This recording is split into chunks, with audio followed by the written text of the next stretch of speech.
Hello friends, good evening. स्वागत है आप सबका सुकृपा क्लासेज पर। दोस्तों, इस वीडियो में हम लोग एसएससी सीजीएल टीयर 1 एग्जाम 2024 के शिफ्ट में पूछे सकने वाले मोस्ट इंपॉर्टेंट जीके जीएस मिससेलेनियस व करंट अफेयर्स के प्रश्नों को सॉल्व करेंगे। दोस्तों, ये सारे क्वेश्चंस हमारे आपके एग्जाम में पूछे जाने वाले प्रश्नों के सभी टॉपिक्स, प्रश्नों के लेवल व प्रश्नों के टेंस, इसके अलावा दोस्तों आपके प्रीवियस ईयर एग्जाम्स के प्रश्नों को पूरी तरह से एनालाइज करके बनाया गया एक मोस्ट इंपॉर्टेंट वीडियो है। तो दोस्तों, आप लोग इन्हें कॉन्सेंट्रेट होकर सॉल्व करें। क्वेश्चंस कम सॉल्व होने पर पुनः प्रश्नों का रिवीजन करें ताकि एसएससी सीजीएल टीयर 1 एग्जाम 2024 में आप लोग जीके जीएस मिससेलेनियस व करंट अफेयर्स के टॉपिक से अच्छे स्कोर कर सकें। ध्यान रखें दोस्तों, आपके एग्जाम में आपका पूरा जीके यानी कि हिस्ट्री, पॉलिटी, जियोग्राफी, इकोनॉमिक्स, पूरा आपका मिससेलेनियस यानी विविध का चैप्टर, पूरा आपका जीएस यानी कि जनरल साइंस व करंट अफेयर्स, इन सभी टॉपिक्स का अच्छा खासा वेटेज है। 50 नंबर्स के क्वेश्चंस आपके इन सभी टॉपिक से पूछे जाएंगे। तो चलिए दोस्तों, ज़्यादा समय न लेते हुए हम लोग इन सभी मोस्ट इंपॉर्टेंट प्रश्नों को सॉल्व करना शुरू करते हैं। दोस्तों, क्वेश्चंस को स्टार्ट करेंगे हम लोग करंट के टॉपिक से। सबसे पहले हम लोग नेशनल एवं इंटरनेशनल लेवल के करंट को सॉल्व करेंगे, पुनः अन्य सभी टॉपिक्स को इसी वीडियोस में कंप्लीट करेंगे। क्वेश्चन नंबर 1 है दोस्तों हमारा, ऑस्ट्रेलियाई ओपन 2024 में पुरुष एकल का खिताब किसने जीता? रिसेंटली करंट से मोस्ट इंपॉर्टेंट क्वेश्चन है दोस्तों, बिल्कुल आपके ट्रेंड में है, आपके लेवल में है। क्वेश्चन है हमारा, ऑस्ट्रेलियाई ओपन 2024 में पुरुष एकल का खिताब किसने जीता? करेक्ट आंसर होगा जनिक सिनर ने, जो कि इटली से आते हैं। अब चूंकि दोस्तों रिसेंटली करंट से हमारा क्वेश्चन आया हुआ है, तो इस टॉपिक से जितने भी क्वेश्चंस बनते हैं अधिकांश प्रश्नों को हम लोग यहीं पे कवर करेंगे। यही हमारे प्रिपरेशन की स्ट्रेटजी है दोस्तों कि जिस भी टॉपिक्स को हम लोग उठाएंगे उस टॉपिक्स के अधिकांश प्रश्नों को पूरे एक्स्ट्रा फैक्ट के साथ वहीं पे कवर करेंगे। ध्यान दीजिएगा दोस्तों, आप लोग सारे क्वेश्चन सिलेक्ट रखे गए हैं। पहला क्वेश्चन हमारा, वैश्विक शांति सूचकांक यानी कि ग्लोबल पीस इंडेक्स 2024 में भारत कौन से स्थान पर है? करेक्ट आंसर होगा 116वें स्थान पर। आपके हर टॉपिक से दोस्तों यहाँ पे सुपर क्वेश्चंस लगाए गए हैं, आप लोग सभी प्रश्नों को पूरी तरह से रिवाइज जरूर करेंगे। आगे बढ़ते हैं। क्वेश्चन हमारा, किसे भारतीय वाणिज्य एवं उद्योग महासंघ यानी कि फिक्की के नए महानिदेशक के रूप में नियुक्त किया गया है? करेक्ट आंसर होगा ज्योति विश को। आगे बढ़िएगा। क्वेश्चन है आपका, कौन सा देश 2025 में जूनियर हॉकी विश्व कप की मेजबानी करेगा? तो भारत है। अगला क्वेश्चन, भारत के नए सड़क और परिवहन मंत्री यानी कि road transport and highways minister कौन बने हैं? तो नितिन गडकरी हैं। नेक्स्ट, जून 2024 में किसने चौथी बार आंध्र प्रदेश के मुख्यमंत्री के रूप में शपथ ली है? तो एन चंद्रबाबू नायडू हैं। दोस्तों, रिसेंटली करंट के अपडेटेड क्वेश्चन हैं, आप लोग पूरी तरह से रिवाइज करेंगे। नेक्स्ट, जून 2024 में किसे भारत का नया सेना प्रमुख नियुक्त किया गया है? तो उपेंद्र द्विवेदी को। किन्हें? उपेंद्र द्विवेदी को। हर क्वेश्चन से आप लोग पूरी तरह से प्रिपेयर रहेंगे। आगे बढ़िएगा। क्वेश्चन है दोस्तों हमारा, Nelson Mandela life time achievement पुरस्कार 2024 से सम्मानित होने वाले पहले भारतीय कौन बने हैं? तो विनोद गनात्रा है। नेक्स्ट, जून 2024 में राष्ट्रीय योग ओलंपियाड का उद्घाटन किस राज्य में हुआ है? तो कर्नाटक में किया गया है। नेक्स्ट, भारतीय नौसेना के नए उप प्रमुख कौन बने हैं? करेक्ट आंसर होगा कृष्णा स्वामीनाथन। नेक्स्ट, अंतरराष्ट्रीय श्रमिक दिवस यानी कि इंटरनेशनल लेबर डे 2024 कब मनाया गया है? करेक्ट आंसर होगा 1 मई को। अगला क्वेश्चन, 50वां G7 शिखर सम्मेलन 2024 का आयोजन कहाँ किया गया है? तो फसानो इटली में। वह जून 2024 में समाचारों में रहा सुहेलवा वन्यजीव अभ्यारण्य किस राज्य में स्थित है? करेक्ट आंसर होगा उत्तर प्रदेश में। अगला क्वेश्चन हमारा, जून 2024 में किस अंतरिक्ष एजेंसी ने मंगल ग्रह पर बर्फ की खोज की है? तो यूरोप की अंतरिक्ष एजेंसी है जिसका नाम है ESA। हर क्वेश्चन से आप लोग पूरी तरह से प्रिपेयर रहेंगे। सबसे पहले दोस्तों हम लोग करंट को कवर करें, इसके बाद में इसी वीडियोस में अन्य टॉपिक्स को कंप्लीट करेंगे। क्वेश्चन अगला हमारा, द कॉन्स्पिरेसी नामक पुस्तक के लेखक कौन है? करेक्ट आंसर होगा गोटबाय राजपक्षे। नेक्स्ट, राष्ट्रीय अनुसूचित जाति आयोग यानी कि NCSC का अध्यक्ष किसे नियुक्त किया गया है? करेक्ट आंसर होगा किशोर मकवाना को। अगला क्वेश्चन, उत्तर भारत का पहला सरकारी होम्योपैथिक कॉलेज कहाँ स्थापित किया जाएगा? तो जम्मू कश्मीर में। नेक्स्ट, व्लादिमीर पुतिन किस देश के 5वीं बार राष्ट्रपति बने हैं? तो रूस के। नेक्स्ट, डायना मेमोरियल अवार्ड 2024 से किसे सम्मानित किया गया है? तो टोटल 2 लोगों को किया गया है। एक है उदय भाटिया जो कि दिल्ली से आते हैं, और एक है दोस्तों मानसी गुप्ता जो कि हरियाणा से आती हैं।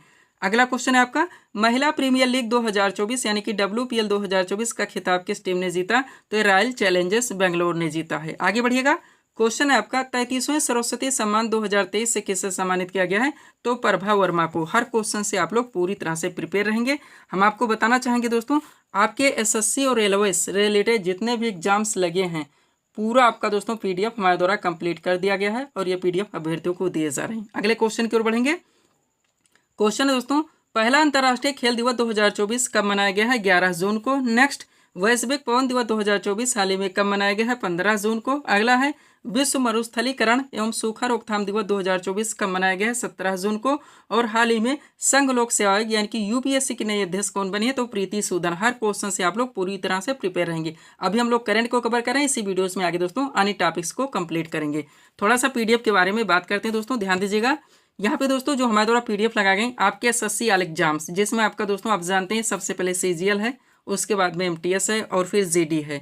इसके बाद में रेलवे में बात की जाए दोस्तों, आपका आरपीएफ कांस्टेबल एसआई लगा हुआ है, एलपी टेक्नीशियन हो या फिर दोस्तों एनटीपीसी और ग्रुप डी हो। इनका आप जानते हैं दोस्तों पाठ्यक्रम का जो लेवल है वो सेम है, उनका ट्रेंड सेम है, यानी इनके पूरे पाठ्यक्रम को जिसमें आपका दोस्तों पूरा जीएस आएगा, स्पेशल पीडीएफ मेरे द्वारा साइंस का रेडी कर दिया गया है, पूरा आपका जीके रेडी कर दिया गया है, पूरा मिससेलेनियस रेडी कर दिया गया है और पूरा करंट रेडी कर दिया गया है, जो कि इन सभी एग्जाम्स में पूरी तरह से सफिशियंट है। ये पीडीएफ अभ्यर्थियों को दिए जा रहे हैं। ऑल इन वन आपका पीडीएफ है, 100 रुपीज़ इसकी पेड फीस है। व्हाट्सअप नंबर आप लोगों के सामने है जहां पर आप जुड़कर पीडीएफ ले सकते हैं। बढ़ेंगे दोस्तों हम लोग अगले क्वेश्चन की ओर। देखेंगे आप लोग क्वेश्चन क्या दोस्तों, बान जलवायु सम्मेलन 2024 का आयोजन किस देश में किया गया है? तो जर्मनी में। नेक्स्ट, भारत की महिला एवं बाल विकास मंत्रालय की नई मंत्री कौन बनी है? तो अन्नपूर्णा देवी। इससे पहले कौन थी दोस्तों? आप लोग कमेंट करके जरूर बताएंगे। नेक्स्ट, वार्षिक खीर भवानी उत्सव 2024 किस राज्य केंद्र शासित प्रदेश में मनाया गया? तो जम्मू कश्मीर में।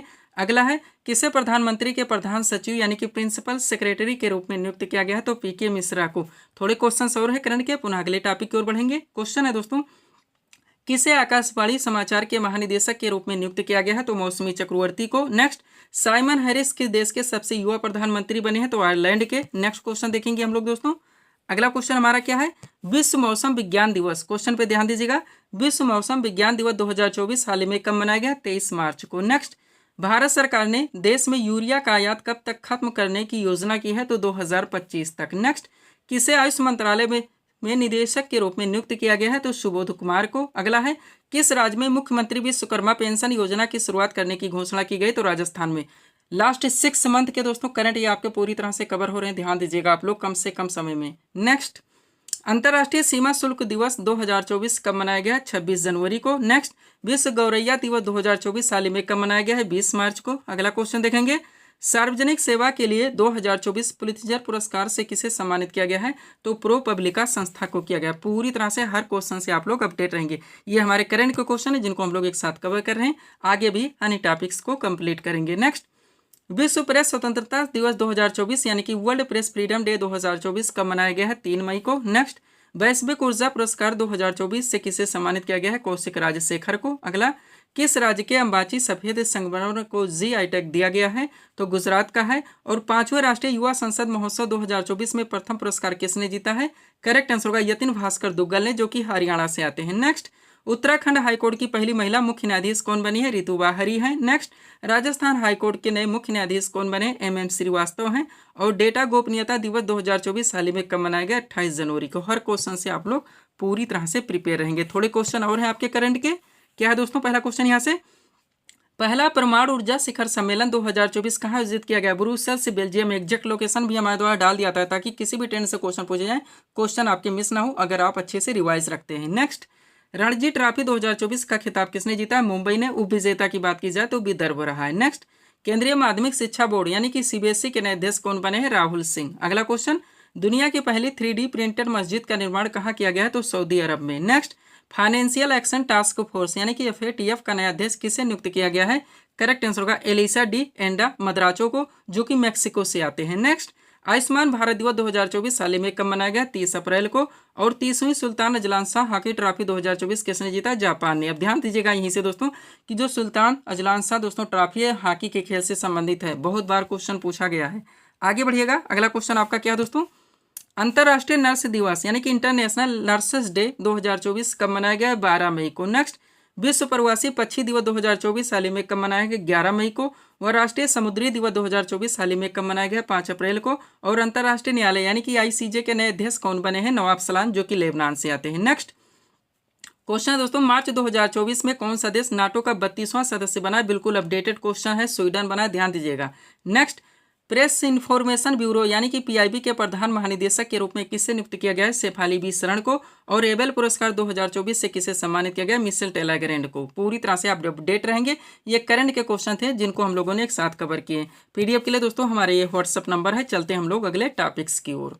अगला क्वेश्चन दोस्तों हमारे सामने है, देखेंगे किस टॉपिक से। क्वेश्चन रखा गया है, जनगणना 2011 के अनुसार भारत का जनसंख्या घनत्व कितना है? करेक्ट आंसर होगा 382 व्यक्ति प्रति वर्ग किलोमीटर। क्वेश्चन कहाँ से आ चुका दोस्तों? जनगणना 2011 यानी कि सेंसस 2011 आपका सुपर टॉपिक है, ट्रेंडिंग टॉपिक है, ग्रीन टॉपिक है। डार्कली आपके हर शिफ्ट में दोस्तों यहाँ से क्वेश्चंस देखने को मिलेंगे। मोस्ट इंपॉर्टेंट सीट आपके सामने 100% जनगणना 2011 से जितने भी क्वेश्चन, जितने भी फैक्ट निकलते हैं पूरी तरह से कवर कर लिए गए हैं। इसी में से आपके एग्जाम्स में क्वेश्चंस बनते रहते हैं और रिपीट होते रहते हैं। अगर इस सीट को आप लोग पूरी तरह से दोस्तों रिवाइज रखते हैं, जनगणना 2011 से कोई भी क्वेश्चन आपके एग्जाम में आते हैं, ना क्वेश्चन आपसे मिस होंगे और ना ही एग्जाम में आप लोगों को तुक्का लगाना पड़ेगा। तो चलिए शुरू करते हैं हम लोग। क्वेश्चन था हमारा, जनगणना 2011 के अनुसार भारत का जनसंख्या घनत्व कितना है? करेक्ट आंसर होगा 382 व्यक्ति प्रति वर्ग किलोमीटर। सब कुछ आपके पीडीएफ में पूरी तरह से मेंशन है। चलिए A to Z हम लोग पूरी तरह से दोस्तों इस टॉपिक को कवर करना शुरू करते हैं। पहला पॉइंट है हमारा, भारत में जनगणना की शुरुआत 1872 में लॉर्ड मेयो के कार्यकाल में हुई थी। नेक्स्ट पॉइंट है, भारत में नियमित जनगणना की शुरुआत 1881 में लॉर्ड रिपन के कार्यकाल में हुई थी। A to Z कवर कर रहे हैं दोस्तों, बेसिक चीज़ें भी आप पूरी तरह से प्रिपेयर रखिएगा। नेक्स्ट, स्वीडन 1749 में पहली बार आधुनिक विश्व में जनगणना कराने वाला पहला देश है। पूरी तरह से आप प्रिपेयर रहेंगे। नेक्स्ट, अमेरिका 1970 में दशकीय जनगणना की शुरुआत करने वाला पहला देश है। नेक्स्ट, स्वतंत्र भारत की पहली जनगणना 1951 में हुई थी। ये बेसिक चीज़ें थी, पूरी तरह से आप प्रिपेयर रहेंगे। आगे बढ़ते हैं। अब अगला पॉइंट देखिएगा दोस्तों, क्या हमारा 2011 की जनगणना भारत की 15वीं जनगणना और स्वतंत्र भारत की 7वीं जनगणना थी। नेक्स्ट पॉइंट है, 2011 की जनगणना का आदर्श वाक्य की बात की जाए तो हमारी जनगणना हमारा भविष्य। अगला पॉइंट, 2011 की जनगणना के समय जनगणना आयुक्त की बात की जाए तो डॉक्टर सी चंद्रमौली थे। वह 2011 की जनगणना की अनुमानित जो लागत रखी गई थी दोस्तों, जो हुई थी 2200 करोड़। हर क्वेश्चन से आप लोग पूरी तरह से प्रिपेयर रहेंगे। अब आगे बढ़िएगा। नेक्स्ट, 2001 से 2011 ईस्वी के बीच भारत की जनसंख्या की दशकीय वृद्धि तो दोस्तों 17.7% रही। इसको आप लोग रट के रखेंगे। नेक्स्ट, 1911 से 1921 ईस्वी के दौरान भारत में जनसंख्या की दशकीय वृद्धि ऋणात्मक कितना -0.31% हो गई और यह भारत की जनगणना के इतिहास में पहली बार हुआ, जिस कारण 1921 ईस्वी को महान विभाजक वर्ष हजारों बार पूछा गया, ध्यान रखेंगे, यानी कि year of the great divide कहा जाता है। पूरी तरह से आप प्रिपेयर रहेंगे। ये बेसिक चीज़ें थी दोस्तों जो कि जनगणना 2011 से जुड़ी हुई हैं। अब चलिए जनगणना के बाद में दोस्तों जो डाटा निकल के आया उसको आप लोग पूरी तरह से कवर कीजिए। पहला पॉइंट है, 2011 की जनगणना के अनुसार भारत की कुल जनसंख्या तो 1,21,08,54,977 यानी कि लगभग 121 करोड़, जो कि विश्व की कुल जनसंख्या का 17.5% है। नेक्स्ट पॉइंट, 2011 की जनगणना के अनुसार पुरुष कितना है दोस्तों इसमें तो 51.47% और महिलाएं हैं 48.53%। नेक्स्ट पॉइंट है आपका, 2011 की जनगणना के अनुसार देश की कुल जनसंख्या में शहरी जनसंख्या की बात की जाए तो 31.2% है, जबकि ग्रामीण जनसंख्या की बात की जाए तो 68.8% है। नेक्स्ट पॉइंट आपका, 2011 की जनगणना के अनुसार सर्वाधिक जनसंख्या वाला राज्य तो उत्तर प्रदेश है एवं न्यूनतम जनसंख्या वाला राज्य की बात की जाए तो सिक्किम है। अगला पॉइंट, 2011 की जनगणना के अनुसार सर्वाधिक जनसंख्या वाला केंद्र शासित प्रदेश तो दिल्ली है एवं न्यूनतम जनसंख्या वाला केंद्र शासित प्रदेश की बात की जाए तो लक्षद्वीप है। हर फैक्ट को पूरी तरह से आप प्रिपेयर रखेंगे। A to Z पूरी तरह से दोस्तों कवर किया गया है। अगला पॉइंट आपका, 2011 की जनगणना के अनुसार सर्वाधिक दशकीय जनसंख्या वृद्धि वाला राज्य तो मेघालय है। कितना था दोस्तों 27.95% एवं न्यूनतम दशकीय वृद्धि वाला राज्य तो नागालैंड है। कितना है -0.6%। ध्यान रखेंगे। आगे बढ़ते हैं दोस्तों हम लोग। अगला पॉइंट हमारा क्या देखेंगे हम लोग दोस्तों, 2011 की जनगणना के अनुसार सर्वाधिक दशकीय जनसंख्या वृद्धि वाला केंद्र शासित प्रदेश तो दादरा एवं नगर हवेली है। कितना दोस्तों तो 55.9% एवं न्यूनतम दशकीय वृद्धि वाला केंद्र शासित प्रदेश तो लक्षद्वीप है। यहाँ का कितना है 6.3%। नेक्स्ट पॉइंट, 2011 की जनगणना के अनुसार भारत का जनसंख्या घनत्व तो 382 व्यक्ति प्रति वर्ग किलोमीटर है, आप लोग जानते होंगे।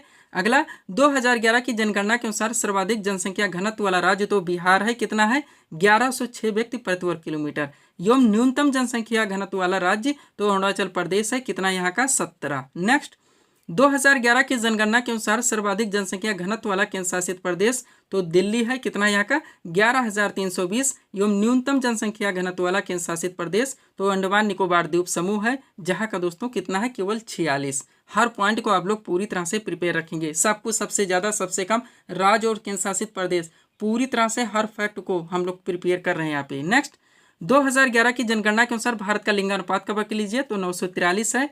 अब आगे बढ़िएगा, पॉइंट है 2011 की जनगणना के अनुसार सर्वाधिक लिंगानुपात वाला राज्य तो केरल है, आप लोग जानते होंगे कितना है, 1084। एवं न्यूनतम लिंगानुपात वाला राज्य तो हरियाणा है, यहाँ का कितना है, 879। ध्यान रखेंगे आप लोग। आगे बढ़ते हैं, यकीन करिएगा दोस्तों, अगर इस वीडियोस को आप लोग पूरी तरह से रिवाइज रखते हैं तो जितने भी टॉपिक्स हम आपको दे रहे हैं सब आपके पूरी तरह से परफेक्ट क्लियर रहेंगे। नेक्स्ट, 2011 की जनगणना के अनुसार सर्वाधिक लिंगानुपात वाला केंद्र शासित प्रदेश तो पुदुचेरी है, कितना यहाँ का, 1037। एवं न्यूनतम लिंगानुपात वाला केंद्र शासित प्रदेश तो दमन व दीव है, कितना है यहाँ का, 618। सब आपकी पीडीएफ में पूरी तरह से मेंशन है। आप थोड़ा सा नोट देखिए दोस्तों, जन्म से लेकर 6 वर्ष की आयु तक प्रति 1000 बालकों की संख्या की तुलना में इसी वायु वर्ग में बालिकाओं की संख्या के अनुपात को शिशु लिंगानुपात कहते हैं। हम लोग फैक्ट कवर किए थे, तो यहाँ पे दोस्तों आप लोग पूरी तरह से कॉन्सेप्ट क्लियर रखिए कि इनको हम लोग शिशु लिंगानुपात में रखते हैं। अब चलिए इसको कवर कीजिए। तो भारत का शिशु लिंगानुपात कितना है, 919 है। नेक्स्ट, 2011 की जनगणना के अनुसार सर्वाधिक शिशु लिंगानुपात वाला राज्य तो अरुणाचल प्रदेश है, कितना है, 972 है। एवं न्यूनतम शिशु लिंगानुपात वाला राज्य कौन सा, तो हरियाणा है, कितना यहाँ का, 834 है। नेक्स्ट, 2011 की जनगणना के अनुसार सर्वाधिक शिशु लिंगानुपात वाला केंद्र शासित प्रदेश तो अंडमान निकोबार द्वीप समूह है, कितना यहाँ का, 968। एवं न्यूनतम शिशु लिंगानुपात वाला केंद्र शासित प्रदेश कौन सा है, तो दिल्ली है, यहाँ का कितना है, 871 है। ध्यान रखेंगे।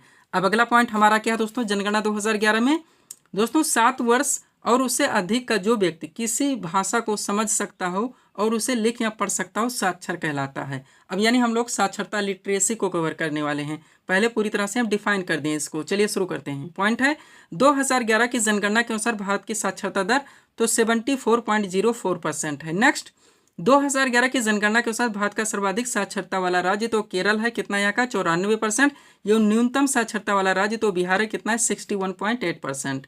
नेक्स्ट, 2011 की जनगणना के अनुसार सर्वाधिक साक्षरता वाला केंद्र शासित प्रदेश तो लक्षद्वीप है, कितना है, 91.8%। एवं न्यूनतम साक्षरता वाला केंद्र शासित प्रदेश तो दादरा व नगर हवेली, कितना यहाँ का, 76.2%। आगे बढ़िएगा। पॉइंट है 2011 की जनगणना के अनुसार सर्वाधिक ग्रामीण जनसंख्या वाला राज्य तो हिमाचल प्रदेश है, कितना है, 90%। एवं न्यूनतम ग्रामीण जनसंख्या वाला राज्य तो गोवा है, कितना यहाँ का, 37.8%। ग्रामीण और शहरी क्षेत्रों में रहने वाले दोस्तों हम लोग यहाँ पे व्यक्तियों को कवर कर रहे हैं। आगे बढ़िएगा। 2011 की जनगणना के अनुसार भारत का सर्वाधिक शहरी जनसंख्या वाला राज्य तो गोवा है, कितना है, 62.2%। एवं न्यूनतम शहरी वाला दोस्तों राज्य कौन सा है, तो हिमाचल प्रदेश है, कहाँ, कितना यहाँ का, 10%। केवल 10% शहरी जनसंख्या निवास करती है दोस्तों हिमाचल प्रदेश में। आगे बढ़िएगा। पॉइंट है आपका 2011 की जनगणना के अनुसार भारत का सर्वाधिक शहरी जनसंख्या वाला केंद्र शासित प्रदेश तो दिल्ली है, कितना है, 97.5%। एवं न्यूनतम शहरी जनसंख्या वाला केंद्र शासित प्रदेश तो अंडमान निकोबार द्वीप समूह, कितना है, 37.7%। नेक्स्ट, 2011 की जनगणना के अनुसार भारत में अनुसूचित जात ये भी कवर करवा दिया गया है, यानी एससी की कुल संख्या तो 20.14 करोड़ है। नेक्स्ट पॉइंट, 2011 की जनगणना के अनुसार भारत का सबसे ज्यादा अनुसूचित जात जनसंख्या वाला दोस्तों राज्य या केंद्र शासित प्रदेश की बात की जाए तो उत्तर प्रदेश है, ध्यान रखेंगे। नेक्स्ट, 2011 की जनगणना के अनुसार सबसे ज्यादा अनुसूचित जात यानी एससी जनसंख्या प्रतिशतता में बात की जाए दोस्तों तो राज्य व केंद्र शासित प्रदेश में वो पंजाब है, कितना है, 31.9%। हर फैक्ट को आप लोग क्लियर में दिया गया है दोस्तों, इसको आप लोग रिवाइज रखेंगे। चलिए आगे, ये नोट हमारा क्या लगा है देखेंगे दोस्तों। 2011 की जनगणना के अनुसार नागालैंड, अरुणाचल प्रदेश, लक्षद्वीप, अंडमान निकोबार द्वीप समूह में कोई भी अनुसूचित जाति यानी एससी निवास नहीं करती है, ध्यान रखेंगे। अब पॉइंट देखिए, 2011 की जनगणना के अनुसार देश में अनुसूचित जनजात, अब एसटी की बात हो गई है, की कुल संख्या कितनी है, तो दोस्तों 10.43 करोड़। नेक्स्ट पॉइंट, 2011 की जनगणना के अनुसार भारत का सबसे ज्यादा अनुसूचित जनजाति वाला राज्य या केंद्र शासित प्रदेश कौन सा है, तो मध्य प्रदेश है। नेक्स्ट, 2011 की जनगणना के अनुसार सबसे ज्यादा अनुसूचित जनजाति यानी एसटी जनसंख्या प्रतिशतता में बात की जाए दोस्तों किस राज्य या केंद्र शासित प्रदेश में ज्यादा है, तो लक्षद्वीप में है, कितना है, 94.8%। सब कुछ आपको पूरी तरह से रिवाइज रखने। आगे चलेगा, थोड़े फैक्ट और हैं, पुनः अगले टॉपिक को देखेंगे। नोट क्या है दोस्तों, 2011 की जनगणना के अनुसार पंजाब हो गया, हरियाणा, दिल्ली, चंडीगढ़, पुदुचेरी में कोई भी अनुसूचित जनजाति यानी एसटी निवास नहीं करती है। अब थोड़ा सा जनगणना 2021 जो कि अभी हो नहीं पाया है, इसको आप लोग देख लीजिए क्या कह रहा है दोस्तों। 2021 की जो कि 16वीं जनगणना होगी, के जनगणना आयुक्त कौन है, श्री विवेक जोशी है। नेक्स्ट 2021 की जनगणना का आदर्श वाक्य जन भागीदारी से जन कल्याण रखा गया है। और 2011-21 की जनगणना भारत में पहली बार डिजिटल जनगणना होगी। ये भी आप लोग पूरी तरह से प्रिपेयर रखेंगे। पीडीएफ के बारे में बात हो चुकी है दोस्तों, ऑल इन वन पीडीएफ पूरा हमारा रेडी है, चाहे उससे आप एसएससी आल में कोई भी एग्जाम दीजिए, रेलवे आल में। इसके अलावा दोस्तों बिहार एसएससी का भी पीडीएफ हमारे द्वारा रेडी किया गया है, जो 10+2 की वैकेंसी आपकी लगी हुई है। और यूपी TRPL के द्वारा जो दोस्तों विभिन्न एग्जाम्स करवाए जाते हैं, उनका भी पीडीएफ रेडी है। बढ़ेंगे हम लोग अगले टॉपिक्स की ओर। अगला टॉपिक हमारा कहाँ से देखेंगे दोस्तों, क्वेश्चन रखा गया है किस पंचवर्षीय योजना के दौरान इसरो की स्थापना हुई थी, तो चौथी पंचवर्षीय योजना थी। कौन सी चौथी, क्वेश्चन कहाँ से, ये भी आपका सुपर टॉपिक है। पंचवर्षीय योजना बहुत लंबा टॉपिक है दोस्तों, बहुत सारे क्वेश्चंस, बहुत सारे फैक्ट आपके दोस्तों हर शिफ्ट में यहाँ से क्वेश्चंस देखने को मिलते हैं। मोस्ट इंपॉर्टेंट सीट आपके सामने, बेसिक से लेकर सब कुछ 100% पूरी तरह से कवर है। आप देखेंगे इसी में से क्वेश्चंस आपके एग्जाम में बनते रहते हैं और कंटिन्यू रिपीट होते रहते हैं। सब कुछ आपके पीडीएफ में पूरी तरह से मेंशन है। चलिए शुरू करते हैं। क्वेश्चन था हमारा किस पंचवर्षीय योजना के दौरान इसरो की स्थापना हुई थी, तो चौथी पंचवर्षीय योजना के दौरान। टॉपिक हमारा भारत की पंचवर्षीय योजनाएं। चलिए बेसिक से हम लोग स्टार्ट करेंगे। पहला पॉइंट क्या है दोस्तों, देखेंगे भारत के प्रथम प्रधानमंत्री पंडित जवाहरलाल नेहरू द्वारा सन 1951 में देश में आर्थिक विकास को गति देने के लिए पंचवर्षीय योजना शुरू की गई थी। तो किनके द्वारा शुरू की गई थी, पंडित जवाहरलाल नेहरू के द्वारा। कब, 1951 में।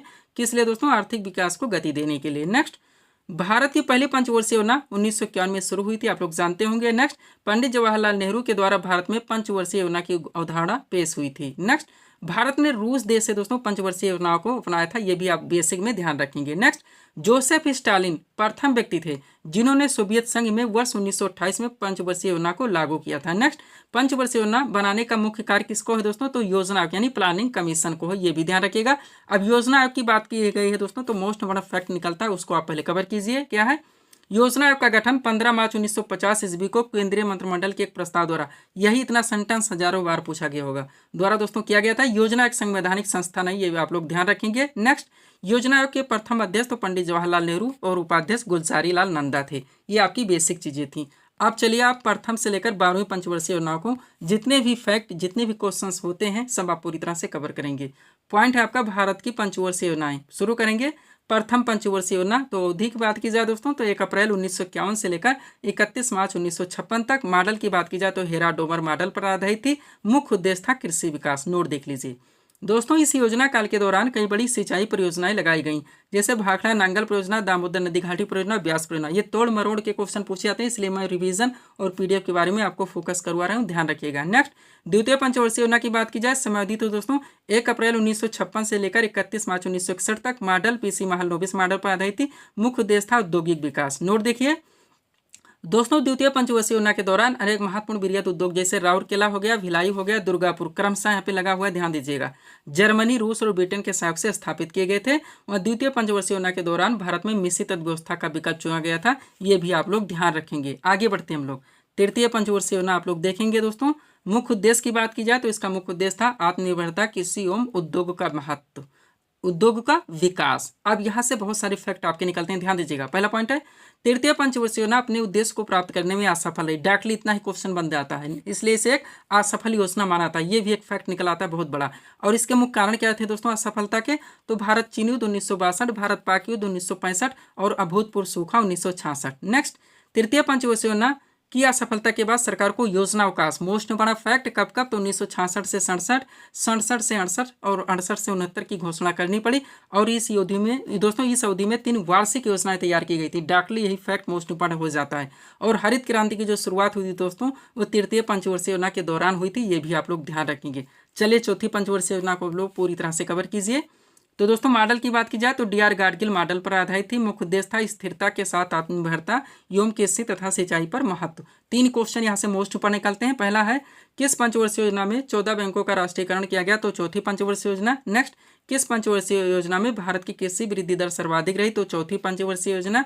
और किस पंचवर्षीय योजना के दौरान इसरो की स्थापना की गई, तो वो भी चौथी पंचवर्षीय योजना ही थी। 5वीं देखिए दोस्तों, मुख्य उद्देश्य था गरीबी उन्मूलन और आत्मनिर्भरता पर बल। 2 क्वेश्चन मोस्ट इंपॉर्टेंट। पहला है किस पंचवर्षीय योजना में गरीबी हटाओ आपका सुपर फैक्ट का नारा दिया गया, तो 5वीं पंचवर्षीय योजना है। और कौन सी पंचवर्षीय योजना जो केवल 4 वर्ष ही चली थी, तो भी 5वीं पंचवर्षीय योजना ही है, ध्यान रखेंगे। 6ठी पंचवर्षीय योजना को आप लोग पूरी तरह से कवर कीजिए। समय अवधि की बात की जाए तो 1980 से 85 मुख्य उद्देश्य था गरीबी उन्मूलन और रोजगार में वृद्धि। अब पॉइंट देखिए, पहला है किस पंचवर्षीय योजना में समन्वित ग्रामीण विकास कार्यक्रम शुरू किया गया, तो 6ठी पंचवर्षीय योजना के दौरान। नेक्स्ट, 6ठी पंचवर्षीय योजना के दौरान जनसंख्या वृद्धि को नियंत्रित करने के लिए परिवार नियोजन कार्यक्रम शुरू किया गया था, ध्यान रखेंगे। नेक्स्ट, 6ठी पंचवर्षीय योजना के दौरान शिवरामन समिति की सिफारिश पर कब 1982 में क्या राष्ट्रीय कृषि एवं ग्रामीण विकास बैंक यानी कि नाबार्ड, आप लोग नाम सुने होंगे, पूरा नाम भी इसका ध्यान रखिए, national bank for agricultural and rural development, Hindi में बात की जाए तो राष्ट्रीय कृषि एवं ग्रामीण विकास बैंक, कब हुआ था 1982 में, किसकी सिफारिश पर, शिवरामन समिति की, कब, 6ठी पंचवर्षीय योजना के दौरान। सब कुछ आप पूरी तरह से प्रिपेयर रखेंगे। 7वीं पंचवर्षीय योजना देखिए, समय अवधि 1985 से 90, मुख्य उद्देश्य था रोजगार, शिक्षा तथा जन स्वास्थ्य का विकास। सब कुछ आपको पूरी तरह से कवर रखने। 8वीं पंचवर्षीय योजना देखिएगा दोस्तों, समय अवधि 1992 से 97, मुख्य उद्देश्य था मानव संसाधन का विकास। 9वीं पंचवर्षीय योजना, समय अवधि 1997 से 2002, मुख्य उद्देश्य था दोस्तों न्यायपूर्ण वितरण एवं समानता के साथ विकास। 10वीं पंचवर्षीय योजना देखिए, समय अवधि 2002 से 2007, मुख्य उद्देश्य था गरीबी और बेरोजगारी को समाप्त करना एवं अगले 10 वर्ष में प्रति व्यक्ति आय दोगुनी करना। कुछ भी आप यहाँ से मिस करके नहीं चलेंगे। अगला पॉइंट देखिएगा क्या है दोस्तों, 11वीं पंचवर्षीय योजना की बात की जाए, समय अवधि 2007 से 12, मुख्य उद्देश्य था तीव्रतम एवं समावेशी विकास। 12वीं पंचवर्षीय योजना की बात की जाए, समय अवधि 2012 से 17, मुख्य उद्देश्य था तीव्रतम समावेशी और सतत विकास। इसके बाद में आप लोग जानते हैं पंचवर्षीय योजनाएं समाप्त कर दी गई, उसके स्थान पर नीति आयोग का गठन कर दिया गया। और दोस्तों नीति आयोग का फुल फॉर्म भी ध्यान रखें, national institute for transforming India. और वर्तमान उपाध्यक्ष कौन है ये आप लोग कमेंट करके जरूर बताएंगे। चलते हम लोग अगले टॉपिक्स की ओर। अगला क्वेश्चन आपका किस टॉपिक से देखेंगे, क्वेश्चन रखा गया है त्रिस्तरीय पंचायती राज व्यवस्था का सुझाव किस समिति ने दिया था, तो बलवंत राय मेहता समिति ने। आपका सुपर पॉइंट है दोस्तों, सुपर क्वेश्चन आप कह सकते हैं इसको, हजारों बार पूछा गया होगा। आपका सुपर टॉपिक है पंचवर्षीय योजना, मोस्ट मस्ट सीट आपके सामने, यानी कि पंचवर्षीय योजना को ए टू जेड आप पूरी तरह से कवर करने शुरू कर रहे हैं। चलिए शुरू करते हैं हम लोग। क्वेश्चन था हमारा त्रिस्तरीय पंचायती राज व्यवस्था का सुझाव किस समिति ने दिया, तो बलवंत राय मेहता समिति ने। अब ए टू जेड आप लोग कवर कीजिए। पहला है पंचायती राज व्यवस्था भारत में स्थानीय स्वशासन का एक विकेंद्रीकृत रूप है। नेक्स्ट, यह ग्रामीण समुदायों को सशक्त बनाने और जमीनी स्तर पर लोकतंत्र को बढ़ावा देने के लिए पेश की गई थी। एक एक सेंटेंस है दोस्तों, हमारे कई फैक्ट निकलते हैं, आप रिवाइज जरूर करेंगे। आगे बढ़िएगा। अब पंचायती राज व्यवस्था के 3 स्तर हैं, आप लोग जानते हैं, ग्राम पंचायत, पंचायत समिति और जिला पंचायत। यहाँ से कवर कीजिए। पहला पॉइंट है भारत में प्रतिवर्ष 24 अप्रैल को राष्ट्रीय पंचायती राज दिवस मनाया जाता है, ध्यान रखेंगे। इस दिवस का मुख्य उद्देश्य है स्थानीय शासन के महत्व के बारे में जागरूकता बढ़ाना। नेक्स्ट पॉइंट, पंचायती राज व्यवस्था को 73वें संविधान संशोधन 1992 के द्वारा संवैधानिक दर्जा प्रदान किया गया था। नेक्स्ट, पंचायती राज व्यवस्था सर्वप्रथम 2 अक्टूबर 1959 को राजस्थान के नागौर जिले से आरंभ की गई थी। ए टू जेड आप कवर कर रहे हैं। नेक्स्ट, त्रिस्तरीय पंचायती राज व्यवस्था का सुझाव बलवंत राय मेहता समिति के द्वारा दिया गया था। संविधान की 11वीं अनुसूची में पंचायती राज निकायों के लिए दोस्तों 29 कार्यों को शामिल किया गया है। तो 11वीं अनुसूची में आता है आपका पंचायत, ध्यान रखिएगा अगर अनुसूची की बात की जाए। और लॉर्ड रिपन को भारत में स्थानीय स्वशासन का जनक माना जाता है, ये भी आप लोग ध्यान रखेंगे। किसी भी ट्रेंड से कोई भी क्वेश्चन किसी भी टॉपिक से बने दोस्तों, हम सारे टॉपिक को पूरी तरह से ऐड करवा देते हैं। चलिएगा अगले पॉइंट की ओर। अब कुछ क्वेश्चन आप कवर कीजिए। पहला है ग्राम पंचायत की स्थापना का प्रावधान भारतीय संविधान के किस भाग में, तो भाग की बात की जाए 4 में है। नेक्स्ट, ग्राम पंचायत की स्थापना का प्रावधान भारतीय संविधान के किस अनुच्छेद में, तो अनुच्छेद की बात की जाए 40 में है। नेक्स्ट, बलवंत राय मेहता समिति का गठन कब गया था तो 1957 में। और पंचायती राज की सूची के अंतर्गत आता है तो राज्य सूची का विषय। हर ट्रेंड से क्वेश्चन को मेंशन किया गया। अब पंचायती राज व्यवस्था से जुड़ी महत्वपूर्ण समितियां जितनी गठित की गई थी, डायरेक्टली पूछा आता है, एलिमिनेशन में दिया आता है, कूट में दिया था, तो आप रिवाइज रखेंगे। सबसे पहले हनुमंत राव समिति है जिसका गठन 1983 में हुआ। GBK राव समिति दोस्तों 1985 में हुआ। LM सिंघवी समिति 1986 में गठित की गई। बलवंत राय मेहता 1957 में गठित किया गया। अशोक मेहता समिति 1977 में। थुंगन समिति 1989 में। किसी भी ट्रेंड से क्वेश्चन पूछे जाए, अगर आप रिवाइज रखते हैं तो आपके क्वेश्चन कभी मिस नहीं हो सकते। अब चलेगा 4 क्वेश्चन और यहाँ से कवर कीजिए। पहला है ग्राम पंचायत की आय का मुख्य स्रोत क्या है, तो मेला एवं बाजार कर। नेक्स्ट, पंचायती राज प्रणाली किस पर आधारित है, तो सत्ता के विकेंद्रीकरण पर। आप लोग पहले बात कर चुके हैं, सत्ता का बंटवारा यानी कि। नेक्स्ट, कौन पंचायती राज संस्थाओं के निर्वाचन के लिए उत्तरदायी है, तो राज्य निर्वाचन आयोग इसको करवाता है। और द्विस्तरीय पंचायती राज व्यवस्था का सुझाव किसने दिया था, अशोक मेहता ने। यहाँ तक आपको पूरी तरह से क्लियर रखने, ताकि कोई भी फैक्ट आपका अधूरा न रहे। दोस्तों PDF के लिए हमारा व्हाट्सअप नंबर है। चलते हम लोग अगले टॉपिक्स की ओर। कहाँ से हमारा टॉपिक है, क्या लगा है देखेंगे। क्वेश्चन रखा गया है पृथ्वी अपने अक्ष पर किस ओर घूमते तो पश्चिम से पूर्व की ओर। क्वेश्चन कहाँ से आ चुका दोस्तों, पृथ्वी जो घूमती है। अब हम लोग दोस्तों पृथ्वी से संबंधित बात करेंगे तो सौरमंडल को भी कवर करना पड़ेगा, यानी बहुत सारे क्वेश्चन आपके एक साथ यहाँ पे कवर होंगे, आप ये टू जेड इसको कवर करेंगे। चलिए शुरू करते हैं। क्वेश्चन था हमारा, पृथ्वी अपने अक्ष पर किस ओर घूमते पश्चिम से पूर्व। जिस टॉपिक से जहां से आपके एग्जाम में क्वेश्चंस बनने, all in one PDF SSC और रेलवे ऑल एग्जाम्स का हमारा दोस्तों 100% रेडी है। चलिए शुरू करते हैं। पहले पॉइंट से क्या है, पृथ्वी सौरमंडल का एकमात्र ग्रह है जिस पर जीवन है। नेक्स्ट, पृथ्वी सूर्य से दूरी के अनुसार दोस्तों तो तीसरा ग्रह है। नेक्स्ट, पृथ्वी हमारे सौरमंडल का 5वां सबसे बड़ा ग्रह है, दूरी के अनुसार तीसरा है, आकार के अनुसार 5वां है। नेक्स्ट, पृथ्वी को नीला ग्रह इसलिए कहता है क्योंकि पृथ्वी के अधिकांश हिस्से पर जल का विस्तार है। पृथ्वी की सतह का 71% हिस्सा पानी से ढका हुआ है। नेक्स्ट, पृथ्वी का विषुवतीय व्यास 12,756 किलोमीटर है। पृथ्वी का ध्रुवीय व्यास 12,714 किलोमीटर है। ए टू जेड आप कवर कर रहे हैं, पूरी तरह से रिवाइज रखेंगे। आप थोड़ा सा यहाँ देखिए दोस्तों, पृथ्वी के आंतरिक भाग को 3 अलग अलग परतों में विभाजित किया गया है। पृथ्वी का सबसे ऊपरी भाग क्रस्ट है, मध्य भाग मेंटल है, आंतरिक भाग को कोर कहा जाता है। अब 2 पॉइंट देखिए। पहला है सौरमंडल में आकार के अनुसार ग्रहों का क्रम किस प्रकार है दोस्तों, तो सबसे पहले आकार के अनुसार बृहस्पति आएगा, फिर शनि आएगा, अरुण वरुण, 5वां नंबर पृथ्वी का है, फिर शुक्र मंगल और बुध। सूर्य से दूरी के अनुसार बात की जाए तो आप जानते हैं बुध शुक्र पृथ्वी मंगल बृहस्पति शनि अरुण और वरुण, ध्यान रखेंगे। अब यहाँ से दोस्तों कुछ क्वेश्चन आप लोग कवर करेंगे ताकि सारी चीजें आपकी कंप्लीट हो सके। देखेंगे पहला क्वेश्चन है, विश्व पृथ्वी दिवस कब मनाया जाता है, 22 अप्रैल को। पृथ्वी अपने अक्ष पर कितनी ओर झुकी हुई है दोस्तों, कितनी, तो 23.5 डिग्री। नेक्स्ट, पृथ्वी किन 2 ग्रहों के मध्य में, शुक्र एवं मंगल के मध्य में, और क्षुद्र ग्रह किन 2 ग्रहों के बीच पाए जाते हैं, तो मंगल एवं बृहस्पति के बीच में। नेक्स्ट, सौरमंडल में पार्थिव यानी आंतरिक ग्रह कौन कौन से हैं, तो बुध शुक्र पृथ्वी और मंगल है। सौरमंडल में बाह्य ग्रह की बात की जाए तो बृहस्पति शनि अरुण और वरुण है। पृथ्वी का सबसे निकटतम ग्रह वो शुक्र है, और पृथ्वी पर गुरुत्वाकर्षण बल सर्वाधिक कहाँ होता है, तो ध्रुव पर। इतना आप लोगों को यहाँ से पूरी तरह से क्लियर रखने, ताकि हर ट्रेंड से आपके क्वेश्चंस पूरी तरह से प्रिपेयर रहें। अगला टॉपिक देखेंगे दोस्तों, क्या लगा है, राज्य के नीति निदेशक तत्व यानी कि डीपीएसपी का वर्णन संविधान के किस भाग में है, तो भाग 4 में। आप जानते होंगे दोस्तों DPSP direct principle of state policy, यानी कि राज्य के नीति निदेशक तत्व पॉलिटी से आपका क्वेश्चन है। सुपर टॉपिक आपके सामने, मोस्ट वंडर सीट लगी हुई, इस टॉपिक से रिलेटेड सारे फैक्ट पूरी तरह से कवर हैं। चलिए शुरू करते हैं। क्वेश्चन था हमारा, राज्य के नीति निदेशक तत्व यानी कि डीपीएसपी का वर्णन संविधान के किस भाग में है, करेक्ट आंसर का भाग 4 में। अब कवर कीजिए। पहले पॉइंट से क्या है, राज्य के नीति निदेशक तत्व यानी कि डीपीएसपी का वर्णन भारतीय संविधान के अनुच्छेद 36 से 51 तक है, जो कि संविधान का भाग 4 है। नेक्स्ट पॉइंट, राज्य के नीति निदेशक तत्व जनतांत्रिक संवैधानिक विकास के नवीनतम तत्व है, जिनका उद्देश्य जन कल्याणकारी राज्य की स्थापना करना। हजारों बार यही इतना पूछा गया, ध्यान रखेंगे, इसलिए हर दोस्तों फैक्ट को हम पूरी तरह से मेंशन कर देते हैं। अब आगे बढ़िएगा। पॉइंट क्या दोस्तों आपका, राज्य के नीति निदेशक तत्व के महत्वपूर्ण अनुच्छेद व प्रावधान आप पूरी तरह से कवर कीजिए जितने इंपॉर्टेंट हैं। आर्टिकल 40 मोस्ट हमारा आपका रहेगा, ग्राम पंचायत की स्थापना का प्रावधान इसमें किया गया। आप दोनों तरफ से ध्यान रखिए, कभी कभी आपके क्वेश्चन में डायरेक्टली कॉन्सेप्ट दिया आता है और आपके ऑप्शन में आर्टिकल दिए आते हैं, आपको आंसर देने होते हैं। जैसे कि ग्राम पंचायत की स्थापना का प्रावधान भारतीय संविधान के किस अनुच्छेद में वर्णित है, तो अनुच्छेद 40 में। यह डायरेक्टली पूछा जा सकता है अनुच्छेद 40 का संबंध किसे, तो ग्राम पंचायत की स्थापना का प्रावधान है इसमें। अनुच्छेद 44 आपका मोस्ट वन करंट का ज्वलंत मुद्दा क्या है, नागरिकों के लिए समान सिविल संहिता यानी नागरिक संहिता यूसीसी यूनिफॉर्म सिविल कोड का प्रावधान है। अनुच्छेद 48 का की बात की जाए तो पर्यावरण का संरक्षण और संवर्धन एवं वन तथा वन्य जीवों की रक्षा का प्रावधान है। सब आपको पूरी तरह से प्रिपेयर रखने, केवल 2 पॉइंट और हैं। अनुच्छेद 50 की बात की जाए तो कार्यपालिका से न्यायपालिका के पृथककरण का प्रावधान है इसमें, और 51 में दोस्तों अंतर्राष्ट्रीय शांति और सुरक्षा की वृद्धि का प्रावधान है। इतना क्लियर रखने हैं। एक पॉइंट देखिए दोस्तों, भारतीय संविधान में वर्णित नीति निदेशक तत्वों की प्रेरणा कहाँ से लिया गया है दोस्तों, ये तो आयरलैंड के संविधान से लिया गया, ध्यान रखेंगे। तो ये तो दोस्तों इस सीरीज के हमारे टॉप एमसीक्यूज के प्रश्न, जिनको यहाँ पे हम लोगों ने पूरी तरह से सॉल्व किए हैं।